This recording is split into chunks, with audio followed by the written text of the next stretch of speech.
Hey everyone, wagwan. On a good? Alright, Sema. Alright, so today we're going to make some wet fry, which is full of pure flavor and vibes. Tender nyama simmered down in kitungu nyanya and just the right spice. It's full of protein to build your body and keep you strong. You can pair this with ugali and Sukuma Wiki, simply fresh and satisfying. This is more than just food. It's comfort, culture, and flavor in every bite. So let's get cooking. So we're gonna start off by cutting up some beef. I have already washed it in some vinegar and water. You don't have to use vinegar and water. Normally I don't even, well, it's not all the time that I wash my beef in vinegar and water because it's just fresh meat. Don't sue me, don't come for me, okay? I know I'm Jamaican, and yes, we normally wash our meat with vinegar and lemon juice, but I'm telling you that washing the beef is just not necessary with vinegar and lemon juice. So right here I am going to cut along the grain of the beef. Okay, when you cut against the grain, it makes the meat tougher when you're cooking it, so you don't want that, so you cut along the grain. All right, so I'm chopping up some onions. Now we all know you can't cook without your onions, right? So I'm just chopping them up and then I'm going to add them to the beef. Now I want you to keep this in mind. This is a Kenyan dish, okay? But this is a Jamaican cooking a Kenyan dish. So I want you to understand this. I am not going to do every step the traditional way, okay?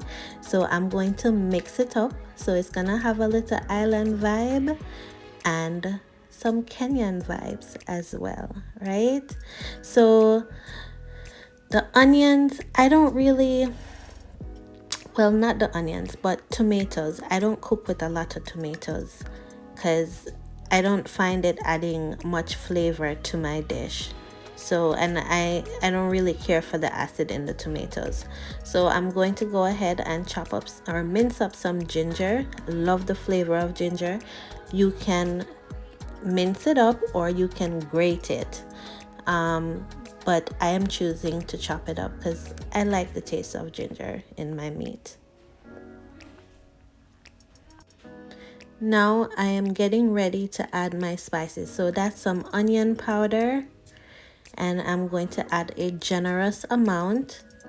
And then I am going to add some of my favorite all-purpose seasoning, which is the Grill Mates. They're not paying me or sponsoring this video, but I'm just gonna share what I'm using. It's the Grill Mates garlic and herb seasoning. Now in Kenya, they might not be using these type of spices. They probably use just pure Royco or fresh spices. But like I said, we're spicing it up with a little island flavor, and you know, as Jamaicans, we love our seasonings, so our dish is packed with flavor. Now I'm going to add some mushroom soy sauce, and this gives it a little bit of flavor too and color for the beef.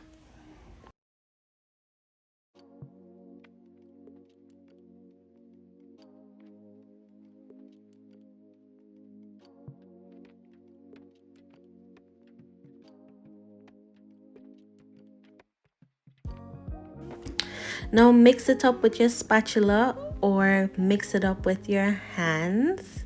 I was wearing gloves and I don't know why I didn't choose to use my hands because that would make more sense. But anyways, it's working, and you'll find out at the end of the video what this dish tastes like. So don't worry, sit tight and enjoy the cooking with me.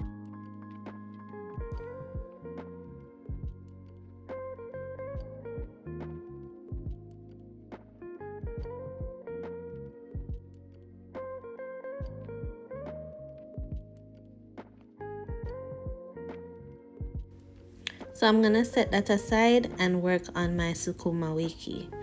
Now, Sukuma Wiki is normally made with collard greens, right? But today we are going to use some kales. And kale, as you know, it's rich in vitamins A, C, and K, and calcium, high in antioxidants. It supports heart and bone health, aids in digestion, boosts immunity, and it's good for your eye health. So in the kitchen today, I am not alone. So I am gonna be here with my husband, or my husband is here with me. When it comes on to chopping up vegetables, I am not the best, and I am not going to pretend that I am good at it. So I have him washing the vegetables and chopping them up. So I know in America, or like my American friends say, when they're making collard green, they're chucking them. So I think that's what he's doing, removing the stems from the leaves. Correct me if I'm wrong down in the comments. So now he is washing them, because you have to wash your greens. They're normally filled with dirt, especially the organic ones. You have to wash them. You know, two hands make light work.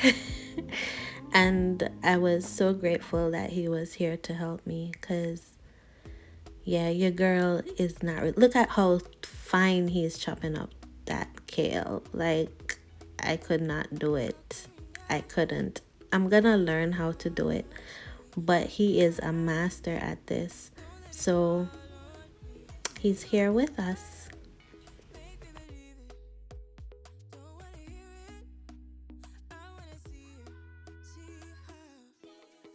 So in a skillet, I have some oil that's been heated, and I'm going to add some red onions. Now, in Jamaica, we cook with a lot of yellow onions. We don't really cook with red onions like that, but I find that in most Kenyan dishes that they use red onions. So here we are. We're going to saute the onions until they have like a golden brown texture. So now I am going to get my Dutch pot ready. You know, everybody if you're Jamaican, you should have a Dutchie in your house. So I'm getting my Dutch pot filled with oil, and I'm checking on my onions. See, they're getting a little bit golden in color, or brown, and then I'm going to add some Royco cubes. Once I've done that, I'm just going to go ahead and add the kales, and I'm going to add as much as possible. You can add little and wait till it's withered, but I'm just gonna go ahead and add as much as I can to the pot.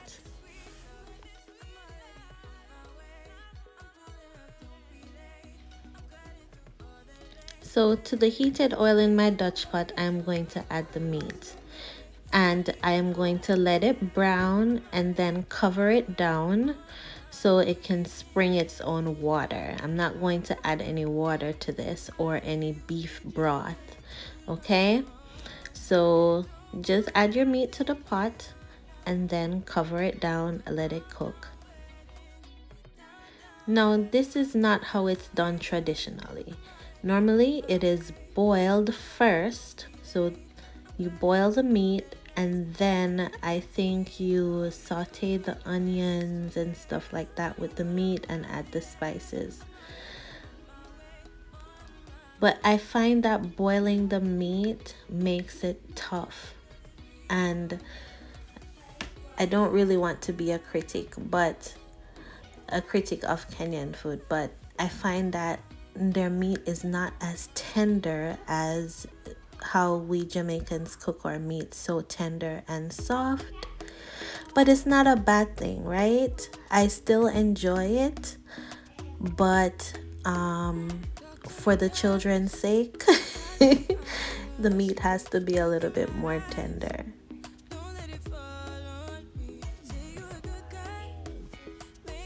So you see what I'm talking about when I tell you that the meat will spring its own water. So you don't have to add any broth to this. So just continue to stir the pot, check on your meat, and cover it down. Now my Sukuma Wiki is ready. Look at that. Fresh greens. Now let's check on the beef again.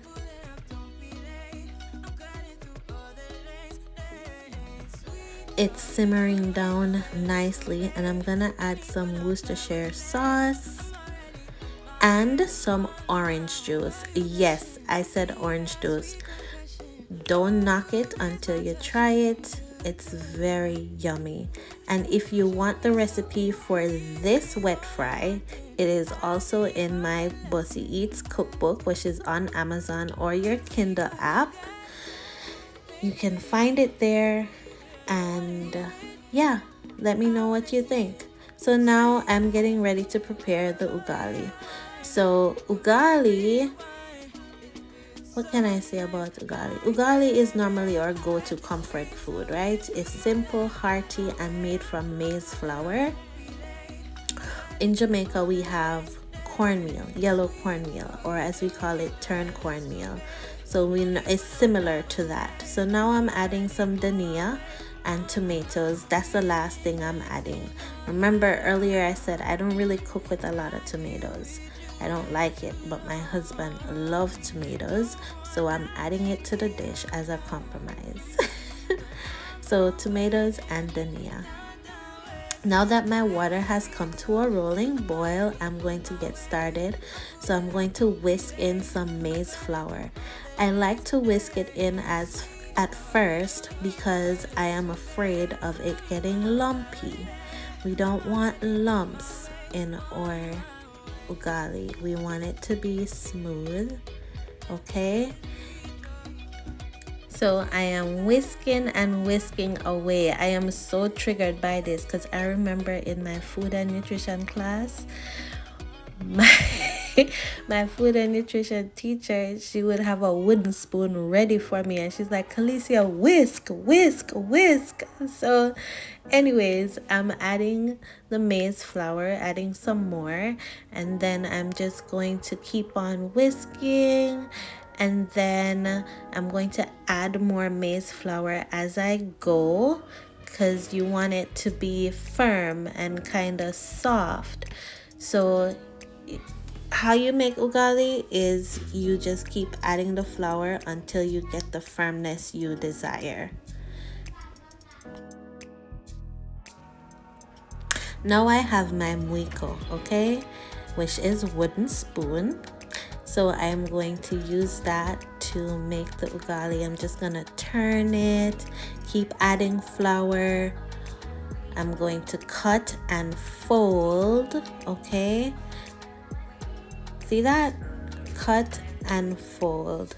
And that is how I'm going to cook it.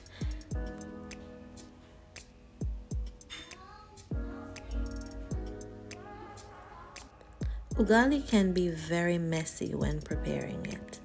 So, and especially if you're a first time ugali maker or cooker, it can be messy. Now this part is very hard because as you can see, it's very firm and I am trying my best to turn it.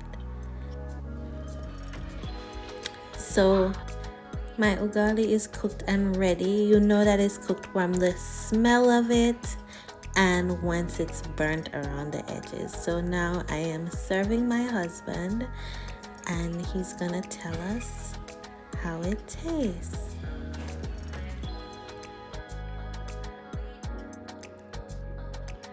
Wow, so this is... So how is it? It's amazing. It's good. It's good. It got the good Kenyan flavor. All you needed to hear. I hope you enjoyed this video as much as I enjoy creating it. Happy cooking. Please don't forget to subscribe, like, share, and comment. What was your favorite part in the video? Love you guys. Bye.